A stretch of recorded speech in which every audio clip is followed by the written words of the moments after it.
And I says, anytime you think you can, even with one leg. The apple didn't fall. On the 28th mission, rather on the 24th mission, we had to bail out. So I went back and we went back and the pilot rang the bell again. And of course on the B-17 in the wing there was a door. You could pull a red handle and the door would fly off. And I did that.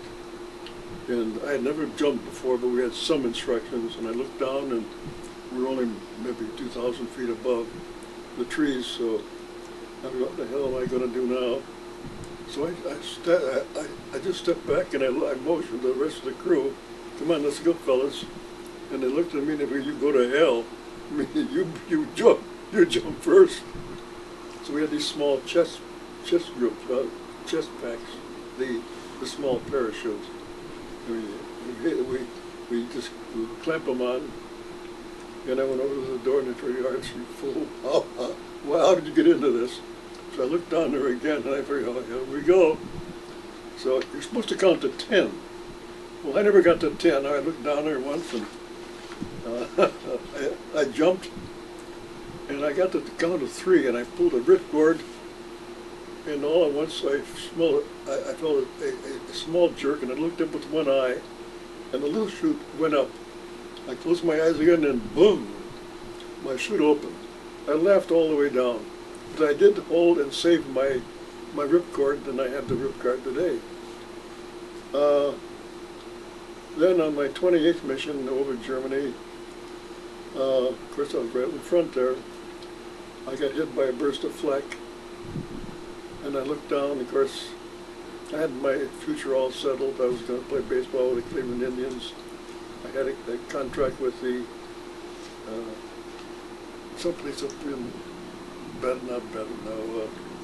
anyhow, it was a C team. I looked down and there was part of my foot gone. And I looked down and oh my God, what am I going to do now? So, make a long story short, I had been in the medical corps. In fact, I allegedly took a 6-month short course in not medicine, but how to avoid bleeding to death and so on and so forth. So I was able to apply my own tourniquet. And of course, you can't bail out. I mean, you got to go back. You got to go back to your base. You got other men there, and so I was able to loosen. I looked down. I was able to loosen I was able to loosen my tourniquet so the blood would start coming out again, and then I clamped it down. To make a long story short, I did that until I got back to England. That was probably the longest flight I ever had. It seemed like the longest, but we couldn't go out of formation. If we did, we'd get shot down. So I went back, and they pulled me out of the plane. And at that time, they had something called liquid penicillin, not the penicillin shots that you know about today. The liquid penicillin was liquid, and they put the whole foot in liquid. And I could tell that I was in and out because I had lost a lot of blood. And I saw myself dreaming and floating into the air. But anyhow, somehow I survived. And they put the, when I went back to the States in a boat called Ile de France. And I got back into the States, and we went to Ellis Island, and that was deja vu because my parents came over on the boat. They landed there, and this is the huge, like a football field full of beds with double-deckers. When you were doing your business, if you're on the top deck, everybody could see that you were doing either number one or number 2. But at nighttime was the horror. There was one chap who had the back of his head blown off, and he howled like a wild animal all night long. These are just parts of the things that, the horrors of war. So from there I went to Kennedy General Hospital in Tennessee. And I told him, I said, look, I'm not going to go around with a short foot. They wanted to move the toes back. And I'd seen so many club-footed men walking around with a club foot. I said, not for me. I said, cut the son of a bitch off. And so they did. They got a pair of, looked like loppers. And I heard them do it. So they cut the whole thing off. And they threw the ugly thing in a pit there. And then they gave me an operation that was supposed to be wonderful. It was called the Symes guillotine. And they put the heel, they put the heel underneath the stump that I had. And that, so that in fact they put a cast on, they put a walking cast on. They went home. I said, look, put something in front of that cast, so I'll look like I had a foot there. So they did that, so I was able to go home. And I had a few experiences. I remember one time, when I was still up in Battle Creek, Bill Hardesty, who lived right up the street, he lost a leg and an arm over there, and he became a school teacher. So we had something in common there. But I went home and everything looked fine, because my parents, by that time, they were beside themselves, because the first time when I bailed out, they would send a letter from the War Department that I was missing in action. When I got back to England, that was on my 24th mission when I bailed out. When I got back, my parents got the one telegram that I was missing in action. Then so the second time around, I was wounded in action, and they were beside themselves. Anyhow, I'll make a long story short.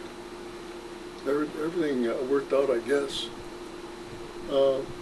I got home, and of course the worst was ahead of me, because they had no experience in making the prosthetics, artificial arms and legs and so on and so forth. So they used, they put that particular stump that I had, I still have that same stump, in a leather socket, and the two bars were metal, but not the kind of metal that you have today. It broke.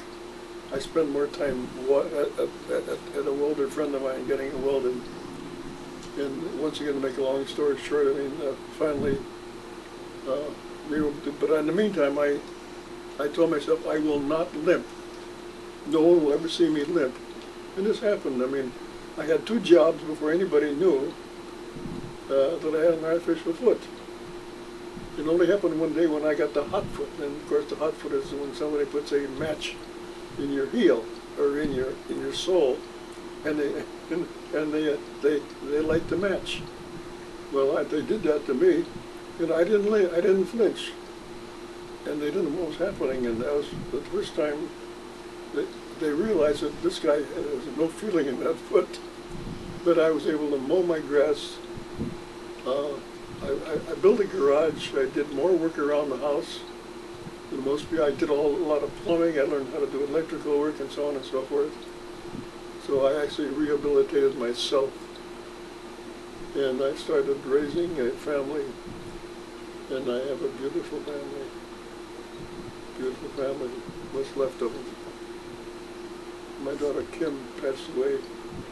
But that's neither here nor there. I've got children, grandchildren, and they're a blessing. This is it.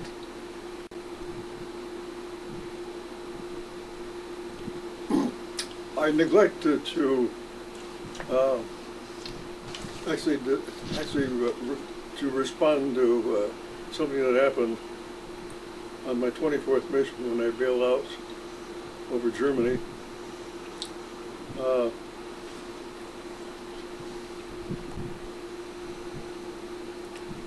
On my 24th mission, I had to bail out, and I landed in a place called Nancy in France. I landed on a hill, and I had to remember some of the things they told us to do when you bail out of an airplane. Dig a hole and bury your parachute. But I looked up, and I was about to dig a hole. Of course, I couldn't find a shovel any place, but I had to do something to make a hole. and I saw some farmers coming my way, and a couple had pitchforks. And when they went over and actually surrounded me and challenged me, of course there were women there too, and they wanted a nylon with the parachute so they could make dresses and so on and so forth. And they said, pointed to me in Italiano, had black hair. But at that time the Germans and the Italians were in a union called the Axis. So they figured that maybe here's somebody who was bailing out behind their lines and it was going to cause some trouble. So they motioned to follow them, and of course the women took my parachute, and we went down to the interrogator, who happened to be from one person from intelligence was from Shaker Heights, I guess. So he started to interrogate me, and he said, "What's the best way to get down to downtown Cleveland from Shaker Heights?" I said, "The rapid transit." Okay. He said, "Who played first base for the Cleveland Indians?" I said, "Hal Trotsky." By that time, he knew damn well, because I still had my dog tags on. You know, he said, "This guy's legitimate." So then they put me on a plane. Well, about 2 or 3 days later. In the meantime, I was in Nancy, France, and I saw how they have the outdoor latrines. I mean, you know, you can go down the sidewalk and they have a little half moon there, and the men can do their business, number one, and then talk to the girlfriends right on the main thoroughfares. And that was my introduction to the habits and of France. They're very nice people, though. And you're a member of the Caterpillar Club. Yes. Why don't you tell us about that?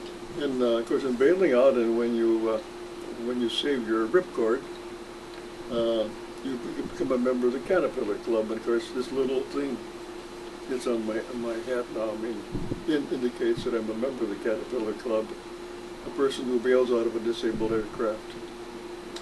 So that's about it.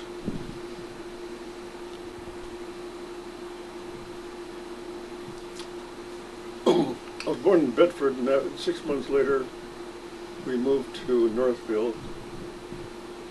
I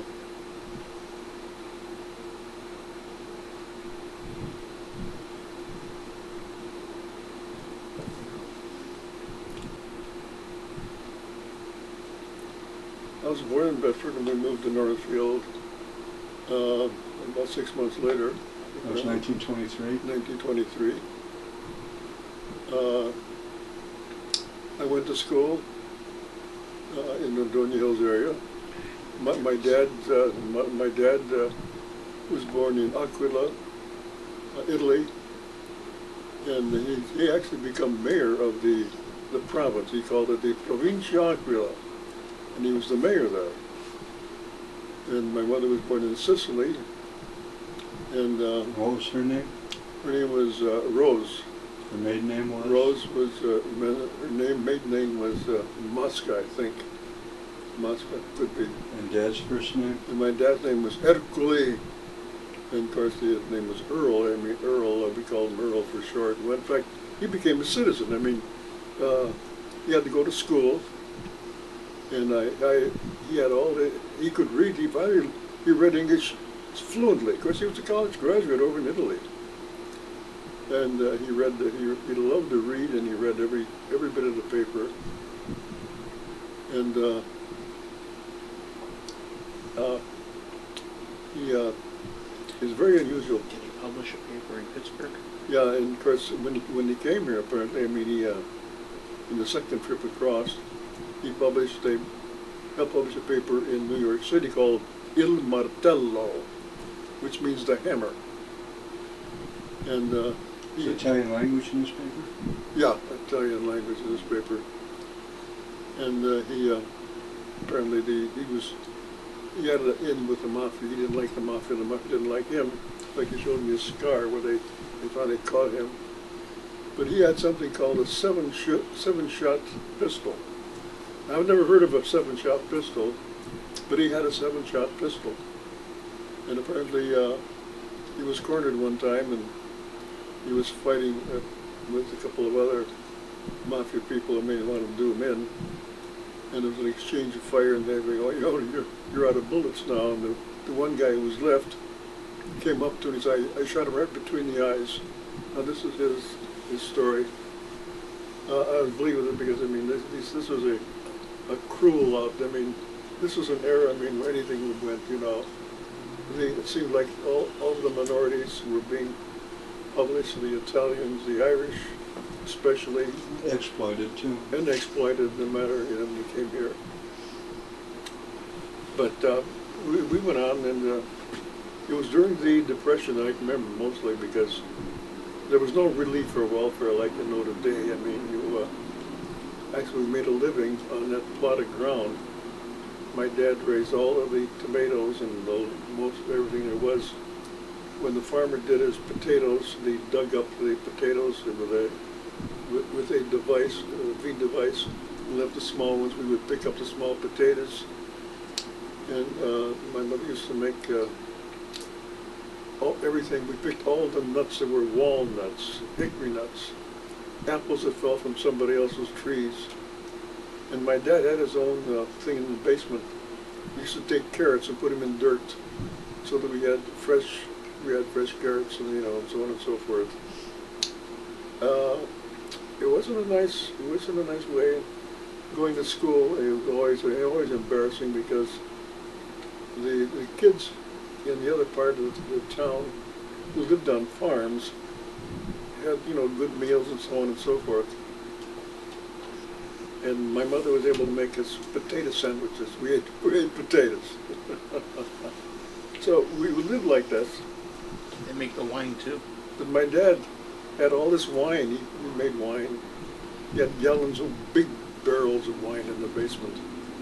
And he was very popular during during different holidays. And I remember he had grape arbors all over the place. In fact, he died trimming his grapes. What high school did you attend there? I went to Nordonia High School. And you graduated what year? I graduated in 1941, and I was inducted into the Hall of Fame about 20 or 30 years later, because I played on the baseball team that went to the state finals. And once again, I was allegedly, I mean, had this contract with the up in Minnesota. I can't remember the name now, but anyhow, that's Appleton? Appleton, Wisconsin. So that's my baseball days were shot. In high school, Dad, you played high school football against a Hall of Famer, Dante Lavelli. Dante Lavelli, yeah, of course. See, I worked on a farm for Steve Trubitza, right down, and I paid $1 a day, but his wife was the best cook in the world. So before I went to work, I used to get down there early, and she was cooking sausage, ham, everything that you can imagine, bacon, eggs, bakery, and she was a wonderful woman. In fact, that's Rosemary Stoll's mother, Irene Trubitza. I had to learn how to spell her name, Trubicza, Trubitza. But he was our bus driver. Nice people, real nice people. So. Brothers and sisters, Arch? Yeah, I had another brother, Silvio, and I had two sisters, Florence and Irma. Florence was either the valedictorian or the salutatorian, because we had no electric lights at that time, you see. We had outdoor toilets, and we had no lights, so we used kerosene lamps. Well, we could only burn so much kerosene, so my sister Florence, she would read. She was a very good reader, and that's why she was but she could read. I'm not making excuses for myself, because I was never that much of a good student. And that was my excuse why I didn't have a chance to read, because there was no lights. But we survived, and I think it made us all stronger. You know, when you survive something like that, being, quote, impoverished. We couldn't buy any coal. My dad and I went out into the woods and we cut up trees, sawed them, and we used to pull trees like from the woods back to the backyard. And then after school, I'd saw wood. I pulled my end of a crosscut saw with my dad, and I really bonded with my dad because we were close together, and I knew what he was going through, trying to keep some meals on the table, and so on and so forth. And eventually, I mean, when the rapid transit went through here, the internet, the interurban, we got electric lights because the overhead lights were available, and slowly but surely we got a nice war. We got a nice war, and after the nice war, everybody was flush. Everybody had jobs, making a lot of money, and so on and so forth. So that it was probably the best thing that ever happened to the country. Arch, was it your dad's getting into politics that led you to want to enter into being a mayor here and a councilman and a clerk? And Oh yes, yeah. In fact, I can remember when I was home, Florence's husband, Joe DiCarlo, looked like a typical Cleveland slicker. Polished shoes, and used to love to gamble. And he had a car, and he picked me up one day when I was home on leave during my recovery. And we were coming back from Maple Heights to Northfield, and we got stopped by, of all people, a cop from Northfield Village. I don't want to mention his name, but he was a police chief here. He was part-time, and pulled us over. And he says, "Hey, he talked down to him, and he called him some names." And I said, "What are you talking about?" He said, "Shut your mouth." He told me to shut my mouth. This enraged me. I said, "You know who the hell you're talking?" He said, "Shut your mouth." I said, "You don't want to know something?" I pointed my finger, "I'm going to get your badge before you know it." So when I got out of the service, I ran for office. Of course, I was once again a war hero. I got in office, and the first thing I did was to make sure that SB gave me this badge. I mean, he was derogatory remarks and so on and so forth. And either I was a Dago or I was an Irish bum, or when both the Italians and the Irish, I mean, were being bullied and pushed around and labeled. But everything ended up fine. All my kids did real well. I mean, my son finally became the mayor, re-elected. And that's Victor Milani. That's Victor Milani. And your daughter's Arch? And my daughter was Kim. God bless her, she passed away with cancer. But she started the News Leader. Newspaper. Local News Leader, paper. yeah. The local paper. 1983. In 1983. In fact, Victor worked, he did all the camera work for nothing. To keep it going, I took the pictures on the weekends, wrote a little copy, and usually did the captions for the pictures, and so on and so forth. We all worked together. Pam was she's bright as hell, oh my goodness. She went into a little theater, and then she did stand-up comics.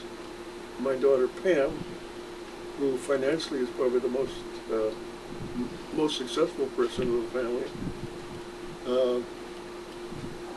she doesn't need notes when she makes a speech. In fact, she just got back she got to Las Vegas to make this, to do a presentation out there. She was in Chicago 2 weeks before, and so on and so forth. So really, I guess some of these setbacks. And Monica, I have another beautiful grandchildren. I've got right now finally got a granddaughter, Caitlin, and she's gonna run the show on that in the Victor Milani family. And this is this is Caitlin. God will love her, and she's the boss too. Think about a female being the boss. She's the boss. She's the boss. Tell us about your decorations, Arch. Sure. I have the Naturally Good Conduct Medal in the Theater of Operation. I think, Was Europe? yes. Africa, Middle East? And of course the Purple Heart. And then the other one was four oak leaf clusters. That must, the number of missions that I flew, I guess. I mean, I knew that the four oak leaf clusters mean you earned it 4 times. And the other with 2 clusters, I mean, you earned it twice. And the Purple Heart, I mean, the Good Conduct. I guess I'm all right. And the Silver Wings signify? And the Silver Wings, those are the fact that, I mean, I was a toggler, a person, I mean, who worked with bombs. And that's exactly what I did. I dropped bombs on the Germans for at least 28 missions. Yeah, probably.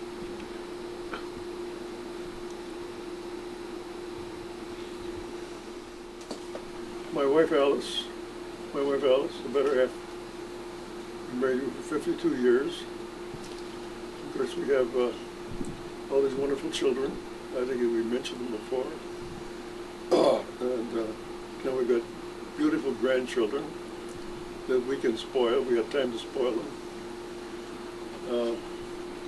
I have a granddaughter finally, Caitlin. And of course, Victor the mayor, I mean, has 2 boys, Nicholas and Sam. Monica has a young stripper, Terry Nishinsky. So that now the family's starting to grow. You're the co-founder of the Bulletin. Actually, I started a few years ago as I was a co-founder of the Bulletin. That's the Twinsburg Bulletin? Yeah, Let's say that? the Twinsburg Bulletin. Newspaper? Yeah, with Paul McGee. I spent 25 years with Sun newspapers, and I retired from them, and that's when I went to retirement. You also, Arch, were active in the community here in Northfield. Why don't you tell us where you began your career in public service? In public service, I mean, I was the only, actually, no, I would live that long. I was in the municipal life for every decade, but not consecutively, from the 40s, the 50s, the 60s, 70, 80, the 90s, ad infinitum, in every decade, not consecutively though. So I have a total of at least 40 years, at least probably 40 years of having been involved in some position in the village of Northfield. Started off with just, in fact, my first job was, I was the clerk treasurer. And from there on, I had Board of Public Affairs and so on and so forth. As a councilman, off and on, and then as mayor. Like I served part of Jim Walburn's trick as mayor for about 2 years when he had heart surgery. So that I've always been involved in politics, and now I even got involved in some political campaigns because I love politics, and I love the competition of getting involved and see if we can win a campaign, develop a campaign that'll make some candidate victorious. In fact, recently, I mean, I go back to Sherrod Brown when he came through here. And currently Senator. Yeah, Brown. Senator Brown came around in 1994 through town here. Yeah, in fact, I took a picture of him riding a bicycle. But one time they had gerrymandered that a particular district, which included one part of Lorain County, one part of Medina County, a sliver in the north section of Portage, Ashtabula County. So he didn't have any money, so he got his bicycle. I took a picture of him in Sycamore Hills, and I remember the Rosemary Snell husband was there, and a lot of the chief police from Sycamore Hills was there, and so on and so forth. And they stopped by, and I took pictures. Of course, I always got them in the local paper, And we worked hard on those campaigns. In fact, Victor got involved. In fact, so much that he endorsed Victor. They took the pictures together. They had the pictures taken together, and we worked with him. And he kept on running and getting victorious, and so on and so forth. And he finally decided to run for Senate. And sure enough, he made it. So I like politics and I like campaigns. So that anytime I can get involved with a campaign, I'm more than anxious. There's a science to this, you see, and I enjoy doing this. Locally, Arch, you've been a great help to Nick Constandaris, who on June 30th is to become the new Summit County executive. That's right, and Nick Constandaris is a classic example. Nobody knew who Nick Constandaris was. He was a Greek immigrant that came off the boat, as he so aptly says. That's right. But, and ran a body shop. In a body shop, yeah. And but I enjoy doing this. I like to, work with an underdog because if the campaign is motivated right and the right material, I mean, you're going to come in pretty strong. Well, Arch, you've always struck me as a man who has a passion for a lot of things, and I'm sure that's contributed to your longevity. I guess so. And the good genes you've inherited, of course. Arch, for many, many years, you were somewhat reticent to even talk about your involvement in the war and your numerous honors. Was there a reason that you were hesitant to publicly or even privately talk about what it was that the war meant to you and what you did in the war? Well, I think it's important to understand that I saw the horrors of war. I saw what the damage that was done to London. And I realized that and then there was the concentration camps. And I realized the damage that we did. We firebombed the entire Germany. We dropped bombs on men, women, and children. We didn't do deliberately, but we killed a lot of people. No one ever wins in the war because eventually we have the Marshall Plan, which rebuilt Germany, and we have every right to do that because we firebombed all of Germany.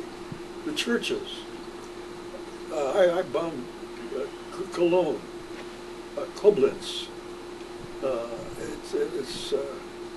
And we do the same thing. We went over to Hiroshima, and we dropped our bombs. And who won the war there? I guess we won the war, but then we had to go in and rebuild. But we leave the scars. All these people are scarred for life. Nobody wins the war. So we're responsible for doing this to other people, and the other people are responsible for doing it. Nobody wins the war. I didn't want to even associate myself by wearing these. So I used to go to the cemetery. I took pictures of the veterans there. So when Dad asked me, he says, "When are you going to put on you medal, the medallions?" I said, "How the hell?" He said, "Hey, what's the matter with you? You know, show them what you did." So reluctantly, I started, put on the medal. I went out, and I rejoined the VFW because I'm a charter member of that post. 6768? 6768. And in fact, my uncle started the post. What was his name? My Uncle Fred. My Uncle Fred started it. Fred Milani? Fred Mariah. And this guy's got a good memory. So one thing led to another. And finally I got involved and I realized that they needed some help. All they're concerned about is, drinking at the bar, and of course I never drank, so I didn't want to go to the bar, but I think there was a lot of good that we could do. So we started getting the pictures in the paper, in fact, building them up so they have some respect for themselves and so on and so forth. And this made me feel good because for once I could be proud of the fact that I belong to an organization, that represents. In the meantime, John, J.C. Sullivan got me involved with the American Legion. So I'm a lifetime member of the American Legion. John was always active in these things. In fact, John actually interviewed in our website, the Historical Society of Old Northfield website, half of the people. And these are the best interviews. I have to give John credit. There's nobody can interview like he can. I remember I was sitting in his car one afternoon, and he had his tape recorder going, and he interviewed me. I remember, this is probably the best interview I've ever had. And a lot of these interviews are on our website, which you can log on to it, hson.info, and you can see the stuff. And John, he actually gets credit for these things because he did it. He did our newsletters and so on and so forth. The guy is multi-talented. There's another individual, Ronnie Seidel. Ronnie Seidel. That helped you, along with JC, I know, garner all of the names of the past vets, and they're currently on a monument. That's right. What would you like to talk about that? Well, that's true. Ron Solday, single-handedly, Seidel, Ron Seidel, single-handedly, spent a lot of time. Like his wife, he married that German girl, and she does all of the work for him. But no, she's a nice person. Real nice person. That's a nice family. Ron got all these names, all these names. And all these names now are on that monument. To start that monument, I helped to get money from the various communities, to actually finance the actual structure itself. And the monument currently is at large. Yeah, the monument now stands at the Northfield Macedonia Cemetery with all the names of World War II veterans, Korean veterans, Vietnam veterans, Grenada, they kind of slipped out, but all of the veterans. Of course, now at the cemetery, I've had the pleasure of reading off those names as master of ceremonies of all the people, who died or missing in action. The drum rolled and the guns and the taps. A lot of people made contributions. I think that John made contributions over and above what he even gets credit for, because he tied this thing with the public relations genius that he has to make them feel good. In other words, if you feel good about yourself, you're going to live up to the expectations. And John did this. Inadvertently, but he did this. So, I don't know what we're going to do for John, but something should be done because, well, his name appears, that he did the interviewing. But we have to cover these bases and find out exactly who did what, where, and when. I think a lot more people will be happy about this whole thing. Okay, Arch, do you want to mention your tie-in with the local church here, you know, and how many years that you've been with them? And I'm a charter member of St. Barnabas Church.